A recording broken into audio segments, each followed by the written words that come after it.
YSR party YS Jaganmohan గారు జగన్మోహన్ రెడ్డి నామ దేశ్య సాకుటుంబస్య అస్యవాస్య YSR party నామ దేశ్య క్షేమః స్థైర్య ధైర్య విజయ అభయ ఆయుః ఇదం అధిదేవత ప్రత్యధిదేవత సహిత ఆదిత్యాయ వక్రోష్యాత్ సకల కార్యాదిభృతయాభివృద్ధ్యం పరమేశ్వర సంపూర్ణ అనుగ్రహార్జనం రాజరాస్మేశ్వరస్తవ సద్యో జాతవదాన్ ఏకవారాభిషేకం కరిష్యామి రాజాస్మేశ్వర. మరి ఏదైతే 108 అడుగుల విగ్రహం రచనలో వేస్తాం దానివల్ల రైతులకి ఇబ్బంది జరుగుతుంది, నష్టం జరుగుతుందంట. ఇది పుణ్యక్షేత్రం ఉంది, బలిఘట్టం పుణ్యక్షేత్రంలో నిర్మాణం చేయాలనేది మేము పూజ చేసేస్తాం. हेडयेमहे असव्यो वासात्पतिरेरग्रीवो विलोहितः भूतैनं गोपा अतुसन्नदहन्दहारिः भूतैः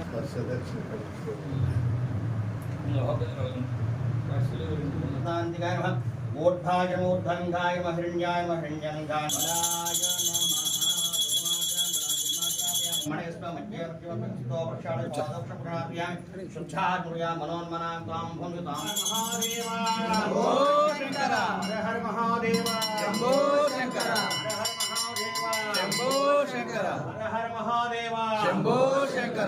ब्रह्मा ओम तद्भायुः ओम तदात्मा ओम तत्सत्यम् ओम तत्सर्वम् ओम अमुच्यते अपराजितो भवति ततो भूत प्रेत पिशाच ब्रह्मराक्षस यक्ष यमदूत साकिनी ढाकिनी सप्तः स्वापद तस्कराधि स्वराधि वज्रवादि उपघाताः सर्वे ज्वलन्तं पश्यन्तु मां रक्षन्तु मम यजमानकं रक्षन्तु मम कुटुम्बानां रक्षन्तु.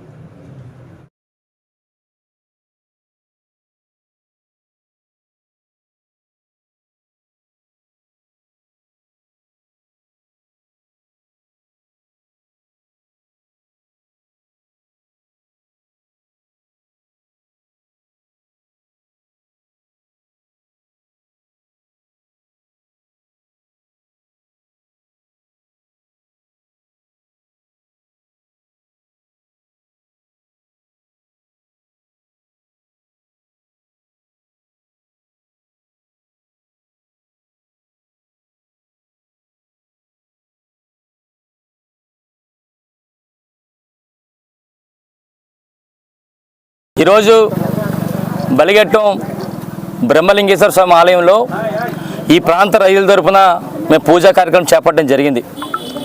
ఎందుకంటే ఈ పూజా కార్యక్రమం తాలూకు ఉద్దేశం ఏంటంటే ఏదైతే పెద్ద చెరువులో 108 అడుగుల పార్వతీ పరమేశ్వర మరి విగ్రహ నిర్మాణానికి పూనుకున్నారో దానివల్ల ఈ ప్రాంత రైతులకు నష్టం జరుగుతుంది, ఈ రైతులకు అన్యాయం జరుగుతున్న ఉద్దేశం మీద ఏదైతే 108 అడుగుల మరి విగ్రహం పార్వతీ పరమేశ్వర విగ్రహం ఉందో ఈ పుణ్యక్షేత్రమైన బలిఘట్టంలో నిర్మాణం చేయాలని చెప్పి మరి బ్రహ్మలింగేశ్వర స్వామి ఆలయంలో ఈరోజు పూజలు చేయడం జరిగింది.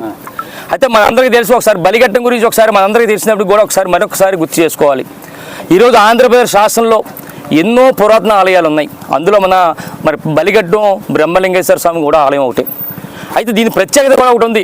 ఏంటంటే ఏదైనా సాధారణంగా నదులు తూర్పు వైపు ప్రవహిస్తాయి, అక్కడ కాశీలో గంగానది అయితే మరి పశ్చిమ దిశగా ప్రవహించడం జరుగుతుంది. అదేవిధంగా ఇక్కడ వరహా నదిలో కూడా బలిఘట్టు వరహా నది కూడా ఉత్తరం నుండి దక్షిణానికి వచ్చి ఆలయం ఎక్కడైతే ఉందో ఆలయం దగ్గర పశ్చిమ దిశగా మరుగుతుంది. అందుకనే దీన్ని దక్షిణ కాశీగా పిలువబడుతుంది పురాణాల్లో. అలాగే ముఖ్యంగా చెప్పాలంటే ఆనాడు పురాణాల ప్రకారం బ్రహ్మదేవుడు స్వయంగా వచ్చి శివలింగాన్ని ఇక్కడ మరి ప్రతిష్ఠించి పూజలు చేసేవారని చెప్పి పురాణాలు చెప్తుంది. అందుకనే మరి బ్రహ్మలింగేశ్వర స్వామి ఆలయం అని చెప్పి పేరు రావడం జరిగింది. మరి దీంతోపాటు గర్భాలయంలో మరి శివుడి తాలూకా చాలా ఆకర్షణీయంగా ఉంటుంది. అలాగే బయట నంది విగ్రహం కూడా ఆకర్షణీయంగా ఉంటుంది. ముఖ్యంగా చెప్పాలంటే ఈ ప్రాంత ప్రజలందరూ కూడా వేలాది మంది అందరూ కూడా మరి ఇక్కడ మరి ఉత్తరవాహినిలో స్నానాలు చేసి మరి దర్శించుకుంటే దేవుని మహాశివరాత్రి చూస్తే ఈరోజు మరి వేలాది మంది భక్తులు మరి చుట్టుపక్కల ఉన్న ప్రాంతాల నుంచి కూడా వచ్చి మరి ఇంత చేసుకోవడం జరుగుతుంది దర్శనం.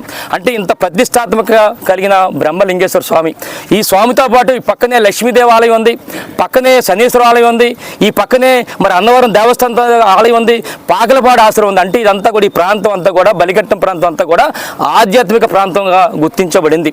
అందుకే మేము కోరేది ఏంటంటే ఈరోజు మరి రైతులకి నష్టం జరుగుతుంది కనుక పెద్ద చెరువుల్లో 108 అడుగుల మరి విగ్రహం పెట్టడం వల్ల అక్కడ నష్టం జరుగుతుంది కనుక, అన్యాయం జరుగుతుంది కనుక ఆ 108 అడుగుల పరమేశ్వర విగ్రహాన్ని ఇక్కడ పుణ్యక్షేత్రంలో బలిఘట్టంలో మరి చేయాలని చెప్పి ఇక్కడ విగ్రహం నిర్మాణం చేయాలని చెప్పి మేము పూజా కార్యక్రమం చేయబడడం జరిగింది.